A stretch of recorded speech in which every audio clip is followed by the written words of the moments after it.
Gideon Flint had tested hundreds of strangers who knocked on his door over the years. Each time, he'd pretend to sleep and listen. Each time, they revealed their true intentions within an hour. It was a simple rule that had kept him alive on this isolated homestead. Trust no one until you hear what they say when they think you can't hear them. But tonight, something felt different. The two Apache sisters, who'd arrived at sunset, claiming to need shelter from the approaching storm, had been whispering for 3 hours straight. 3 hours. No one had ever whispered that long before. What were they hiding? Stay with Narrative Odyssey to find out. Gideon lay perfectly still on his wooden cot, controlling his breathing, listening through the thin cabin wall. The older sister's voice was barely audible, but her words were careful, deliberate. The younger one responded in short, urgent phrases. They weren't speaking English. They weren't speaking any dialect he recognized. But somehow, impossibly, he understood every word. That should have been his first warning that this night would shatter everything he believed about his past. The older sister said something that made his blood turn to ice. She had mentioned a name that no living person should know, a name buried with the ashes of his former life 15 years ago. What secret from Gideon's past had these sisters uncovered? Keep listening with Narrative Odyssey to unravel the mystery. But when the younger sister responded, Gideon realized with growing horror that they weren't just talking about his past. They were talking about something he'd done, something he'd convinced himself had been forgotten by the world. And as their whispered conversation continued, one terrible truth became clear. These weren't strangers seeking shelter. They had come here specifically for him. The storm had been building all afternoon, but Gideon Flint knew storms. He could read them in the weight of the air, the way his cattle huddled near the eastern fence, the color of the clouds rolling across the prairie. This one would last through the night. When the two Apache women appeared at his door, just as the first drops began to fall, something in his chest tightened. The older one stood tall, despite the exhaustion in her dark eyes, while the younger sister leaned heavily against the porch post, favoring her left leg. Both wore travel-worn dresses that had seen better days, and their long black hair hung loose around their shoulders. "Please," the older woman said, her English careful but clear. "My sister needs shelter, just for the night." Gideon's hand remained on the door frame, blocking their entry. In 15 years on this homestead, he'd learned to trust his instincts. Something about these two felt different, too deliberate, too convenient. "There's a town 12 miles south," he said, watching their reactions carefully. "They've got a proper inn." The younger sister looked up then, and Gideon saw something that made him pause. Pain, yes, but also a flicker of recognition in her eyes, as if she'd seen him before. That was impossible. He would have remembered. The storm. The older woman pressed. "We cannot travel in this weather. My sister was injured yesterday. Please." Lightning split the sky behind them, and the rain began in earnest. Gideon's practical side warred with years of hard-earned caution. But when he looked at the younger sister again, something in her expression reminded him of someone he'd tried very hard to forget. Against his better judgment, he stepped aside. "You can sleep by the fire," he said, gesturing toward the small common room. "But I rise before dawn. You'll need to be gone by then." "Of course," the older woman replied, but there was something in her tone that suggested she had no intention of leaving so soon. As they settled near the fireplace, Gideon retreated to his cot in the back room, separated from them by only a thin wooden wall. He lay down fully clothed, keeping his boots on. This was his test. In an hour, maybe 2, they would reveal their true purpose. They always did. But as he closed his eyes and slowed his breathing to mimic sleep, Gideon couldn't shake the feeling that tonight he might be the one being tested. The younger sister whispered something in Apache, and her words hit him like a physical blow, because somehow, impossibly, he understood every word. "Sister," she had said. "We found him." Gideon's heart hammered against his ribs. but he forced himself to remain perfectly still. The Apache words came flooding back to him now, pulled from a part of his memory he'd sealed shut 15 years ago. He'd spent 3 years living among the Apache after his family died, learning their language, their ways, their customs, before everything went wrong, before he became someone else entirely. The older sister responded in low, urgent tones. Ayana, be quiet. If he understands our words, he's asleep, Car. Look at his breathing. But Gideon wasn't asleep. Every muscle in his body was coiled tight as he listened to them discuss him in the language he'd once spoken fluently, the language he'd sworn never to use again.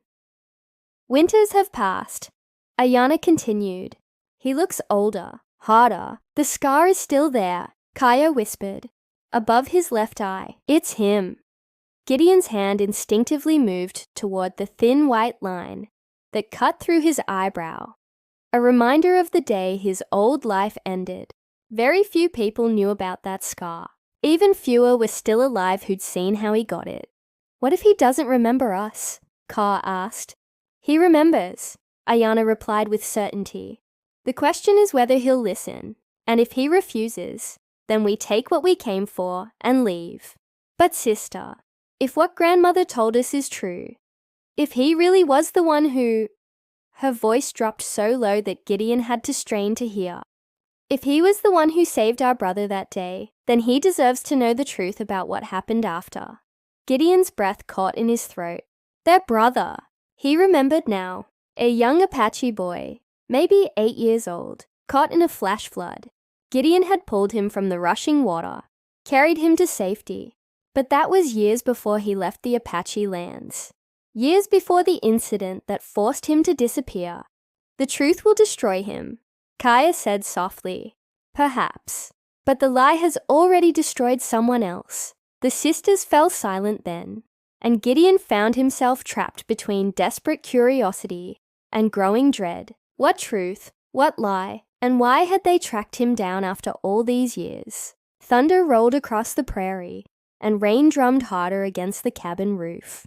In the sudden quiet between them, Gideon heard something that chilled him to the bone. One of the sisters was crying, but it wasn't tears of sadness. It was the sound of someone who'd been carrying a terrible burden for far too long. Someone who'd finally found the person who might be able to help them set it down. Tomorrow, Ayana whispered. When the storm ends, we tell him everything. What if he runs? Then we follow him. We've waited too long for this. Our brother deserves justice. Even if it comes 15 years too late. The word justice hung in the air, like smoke from a dying fire. Gideon lay frozen on his cot, his mind racing backward through 15 years of carefully buried memories. Their brother, the boy from the flood. But what did justice have to do with a rescue? Unless... I still see his face in my dreams, Kaya whispered, and her voice was thick with old grief. Little Takakota, so proud when he learned to track deer with the older boys, so excited to prove himself. Takakota. The name hit Gideon like a fist to the stomach. He remembered now, not just the rescue, but what came after. The boy who'd grown into a young man. The young man who'd been there that terrible day when everything went wrong. Tell me again what the traitor said. Ayana murmured. That there was a witness. Someone who saw what really happened at the canyon. Someone who could prove that Takakota didn't start the fight that got him killed. Gideon's throat constricted. The canyon. The fight. The day that had haunted his nightmares. For 15 years. The day he'd been forced to choose between staying to tell the truth and running to save his own life. The traitor said, this man, this Gideon Flint, was there when our brother died. That he knows who really fired the first shot. But why didn't he come forward? Why didn't he speak for Takakota when the soldiers came asking questions? Maybe he was afraid.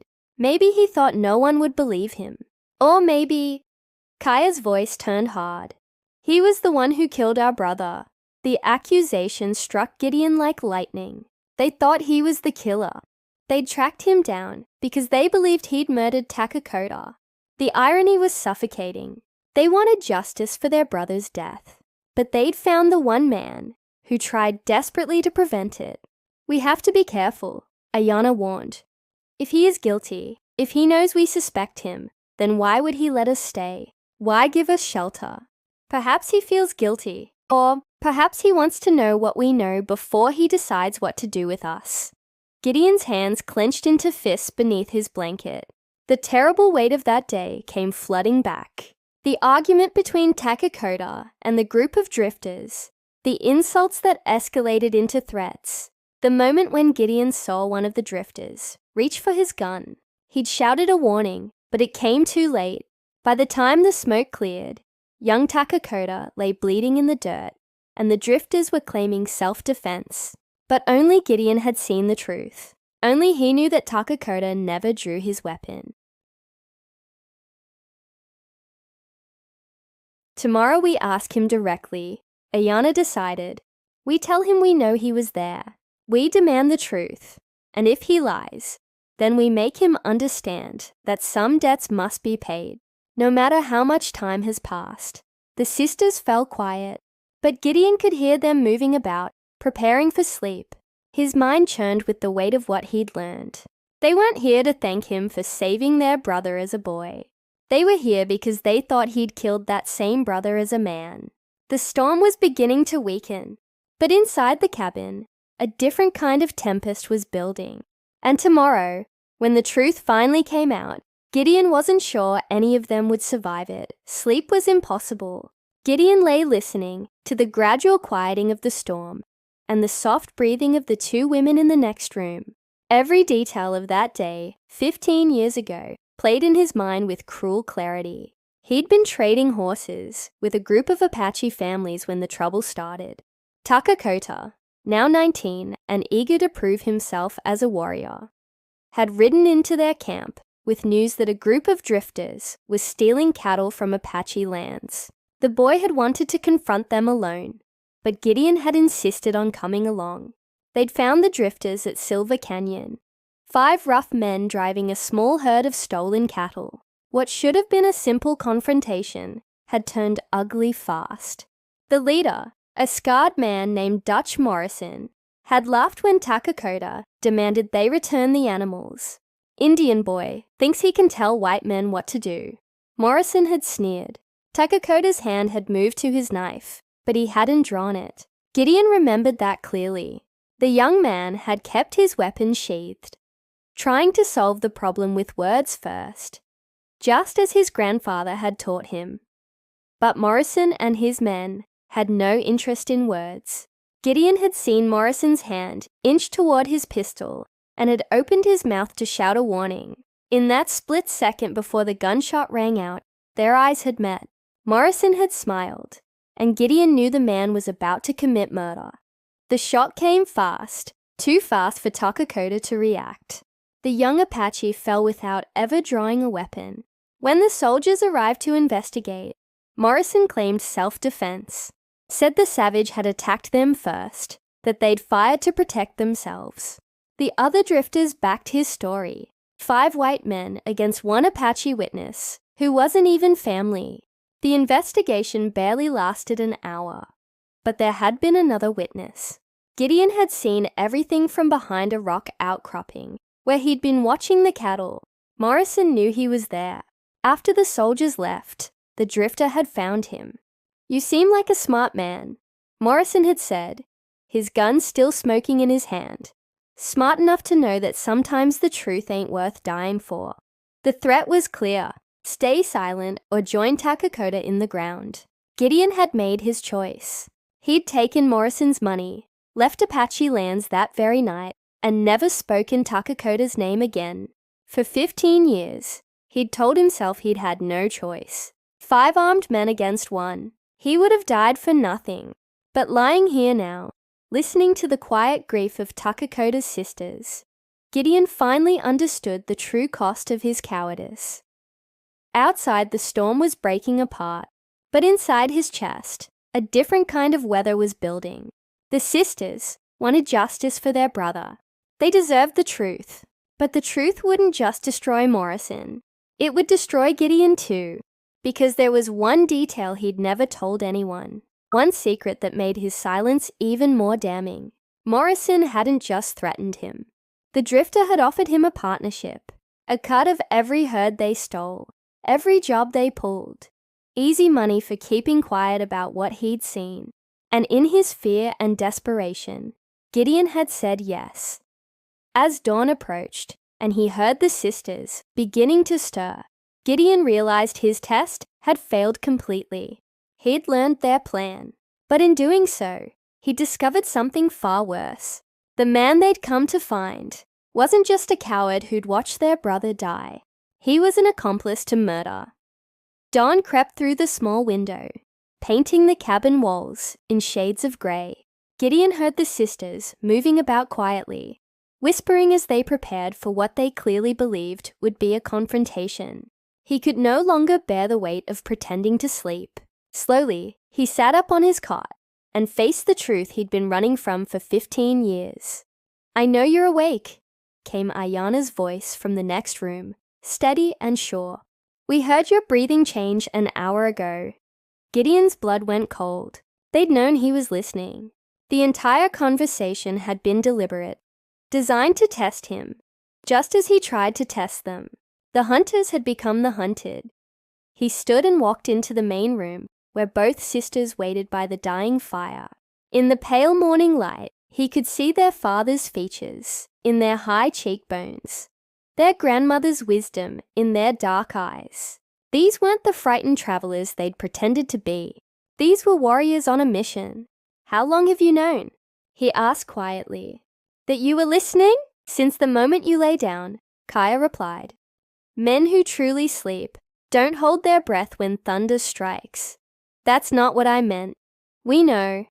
Ayana stepped forward, and Gideon saw her hand rest near the knife at her belt. "The question is, what are you going to do about it?" For a long moment, the three of them stared at each other across the small room. Outside, morning birds were beginning to sing, but inside the cabin, the air felt heavy with the weight of unspoken truths. "I didn't kill your brother," Gideon said finally. "But you know who did," Ka accused. "Yes, and you said nothing. For 15 years, you let his killer walk free." Gideon's hands trembled as the full scope of his guilt settled on him like a physical weight. It wasn't that simple. It was exactly that simple. Ayana's voice cut like a blade. A man murdered our brother in cold blood. You watched it happen. You chose to stay silent. I chose to stay alive. You chose money over justice. The words hit him like a physical blow. They knew about Morrison's payment. Somehow, they knew everything. "How?" he whispered. "Dutch Morrison got drunk in a trading post 3 years ago," Ka said, her voice bitter with old pain. "Started bragging about how he'd bought himself a witness to murder. How some coward named Gideon Flint took his silver in exchange for letting him walk free after killing an Apache." The room spun around Gideon. Morrison was still alive, still telling the story, still destroying lives with his poison. "Where is he?" Ayana demanded. "I don't know. I never saw him again after that day." "Liar! I swear to you You took money from our brother's killer," Kaya interrupted, stepping closer. "Blood money. You became his partner in murder the moment you accepted his payment." Gideon wanted to deny it, wanted to explain the fear and desperation that had driven his choice. But looking into their faces, seeing the pain he'd helped cause, he found he had no words left for excuses. "What do you want from me?" he asked instead. The sisters exchanged a look, and Gideon saw something in their eyes that made his stomach drop. "We want you to help us find him," Ayana said quietly. "And then we want you to watch him die." Gideon stared at the two women, his mind reeling from their demand. Help them find Morrison. Watch him die. After 15 years of running from his past, they wanted him to run straight toward it. "You're asking me to help you commit murder." "We're asking you to help us deliver justice," Ayana corrected. "There's a difference. Not in the eyes of the law." "The law had its chance 15 years ago," Kaya said bitterly. "The law chose to believe 5 white men over the truth." The law failed our brother. Gideon understood their anger, felt it burning in his own chest. But what they were proposing would make them no better than Morrison himself. And if I refuse, then you'll spend the rest of your life looking over your shoulder, Ayanna said simply. Because we'll tell everyone who you really are. Every town, every territory. The man who took blood money to cover up murder. The threat was clear. His carefully built new life would crumble within months. No one would trade with him, sell to him, or offer him work. He'd become a pariah, forced to keep running until he died alone and forgotten. How did you find me? He asked, stalling for time to think. It took 3 years, Kaya admitted. We followed Morrison's trail from trading post to saloon, listening to his drunken stories. He mentioned your name often, always laughing about his business partner who helped him get away with murder.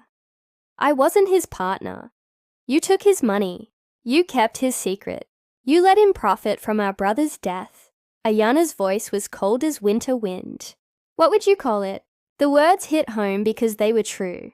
For 15 years, Gideon had told himself he'd been a victim of circumstance, that he'd had no choice. But sitting here now, facing the consequences of his cowardice, he couldn't maintain the lie any longer. Morrison spoke about you like you were friends. Carr continued. Said you'd been reliable, kept your word, said he knew where to find you if he ever needed a favor. A chill ran down Gideon's spine. He knows where I am? For years, apparently, Ayanna said. He's been keeping track of you, making sure his investment stayed quiet. The implications crashed over Gideon like a wave. Morrison had been watching him, monitoring his life, ready to eliminate him if he ever became a threat. All these years, Gideon had thought he was hiding. But he'd really been a prisoner. There's something else, Ayanna said, and her voice carried a note that made Gideon's stomach clench. Morrison isn't just a cattle thief anymore. He's built himself a small empire. Dozens of men work for him now, stealing livestock, robbing supply wagons, murdering anyone who gets in their way. How many people has he killed since Takakoda? Kaya asked quietly. The question hung in the air like smoke. How many deaths was Gideon responsible for? How many families had Morrison destroyed while living free because of his silence? We tracked down some of the other drifters who were there that day. Ayanna continued. 2 of them are dead, 1 disappeared, but the 4th one, he told us something interesting before we convinced him to talk. What?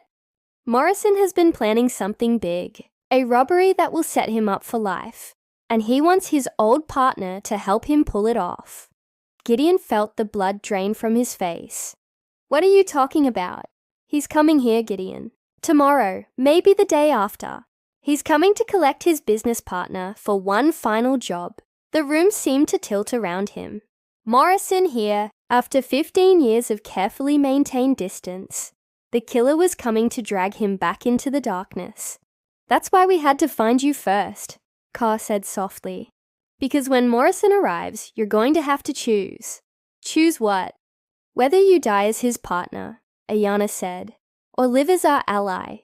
The sound of approaching horses reached them before noon. 3 riders, moving at an unhurried pace, across the prairie toward Gideon's homestead. Through the window, he could see them clearly. Dutch Morrison in the lead, flanked by 2 younger men with the hard eyes of professional killers. Get in the back room, Gideon told the sisters urgently. Stay quiet, no matter what you hear. No, Ayanna said firmly. We've waited 15 years for this moment. This isn't how it should happen. Not like this. Then how? Carr demanded. When Morrison rides away from here, how many more people will die because we let him go? Before Gideon could answer, Morrison's voice boomed across the yard. Gideon Flint, get yourself out here, partner. We've got business to discuss. The word partner hit Gideon like a physical blow. Even after all these years, Morrison still considered him an ally, still expected his cooperation.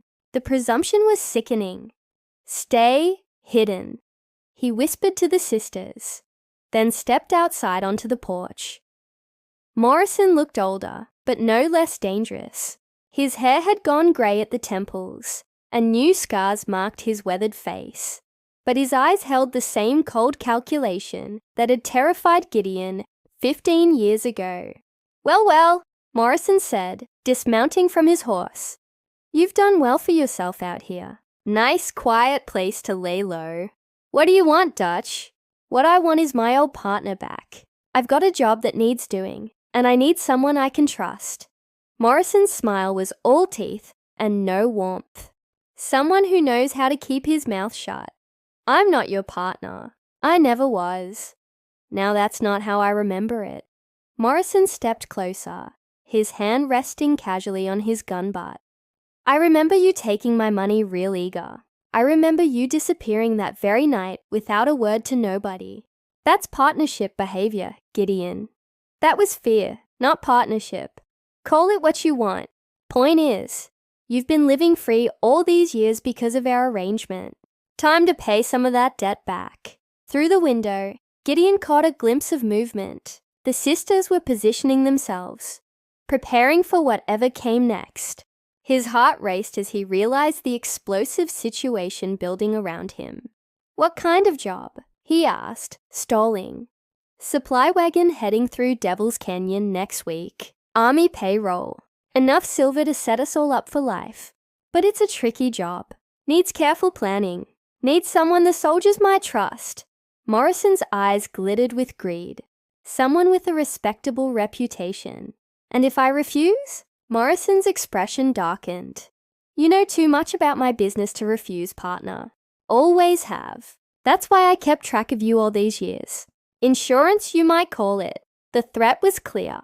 Cooperate or die. But before Gideon could respond, a new voice cut through the tension like a blade. "Dutch Morrison." All three men spun toward the cabin. Ayanna stood in the doorway, her rifle trained on Morrison's chest. Behind her, Kai emerged with a pistol in each hand. Morrison's face went white as he recognized them. "No," he breathed. "It can't be."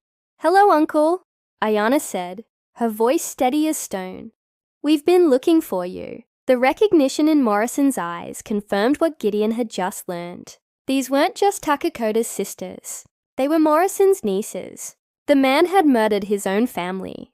"You killed our brother," Kaya said, her voice trembling with 15 years of suppressed rage. "Your own nephew." "Takakota was getting too bold," Morrison replied, his shock giving way to defensive anger. Always stirring up trouble with the other tribes, making it harder for everyone to do business. He would have gotten us all killed. He was trying to protect our people from thieves like you. "I was trying to survive." Morrison's hand moved toward his gun, but stopped when he saw both sisters tighten their grips on their weapons. "You think I wanted it to happen? He was family. Family doesn't steal from family," Ayanna said coldly. "Family doesn't murder family for profit." Morrison's men were reaching for their weapons when Gideon made his choice. After 15 years of cowardice, of running from the truth, he finally found his courage. "Dutch Morrison murdered Takakota in cold blood," he said loudly, his voice carrying across the yard. "The boy never drew his weapon, never threatened anyone. Morrison shot him down like a dog and paid me to keep quiet about it." "Shut your mouth, Flint." "I watched him die," Gideon continued, stepping between Morrison and the sisters. "I watched you kill an unarmed boy, and I said nothing. But I'm saying something now." Morrison's face twisted with rage. "You broke our deal. There was never any deal. There was just a coward too afraid to speak the truth." Morrison went for his gun, but Gideon was ready. He tackled the older man around the waist, driving him backward into the dirt. They rolled and struggled, fighting for control of Morrison's weapon. The two gunmen tried to help their boss, but found themselves facing the sisters' steady aim. Smart enough to recognize a losing position, they raised their hands in surrender. Morrison broke free and scrambled to his feet, his gun finally clear of its holster. But as he raised it toward Gideon, Ayanna's rifle spoke first. The shot echoed across the prairie, and Dutch Morrison crumpled to the ground. He tried to speak, blood frothing from his lips, but only managed a wet gurgle before his eyes went dark. For a long moment, the four survivors stood in the sudden quiet, staring down at the body of the man who had poisoned so many lives. "It's finished," Kaya said softly. Gideon looked at the sisters, these remarkable women who had tracked him down, not for revenge, but for justice. "What happens now?" "Now you live with the truth instead of running from it," Ayana replied. "And maybe that's enough." They buried Morrison in an unmarked grave behind the cabin. His men rode away, eager to distance themselves from their dead leader's crimes. And as the sun set over the prairie, Gideon finally felt the weight of 15 years lifting from his shoulders. The sisters stayed 3 more days, helping him set his affairs in order. When they finally left, Gideon gave them Morrison's remaining money, blood money that would help rebuild what the killer had destroyed. He never saw them again, but he never forgot them either. And for the first time in 15 years, Gideon Flint slept peacefully through the night. If you enjoyed this story, stay with Narrative Odyssey for another unforgettable Western tale where courage and redemption collide in ways you never expected. Don't forget to subscribe to Narrative Odyssey and consider a super chat to help us keep bringing you more stories like these. Your support means everything to us.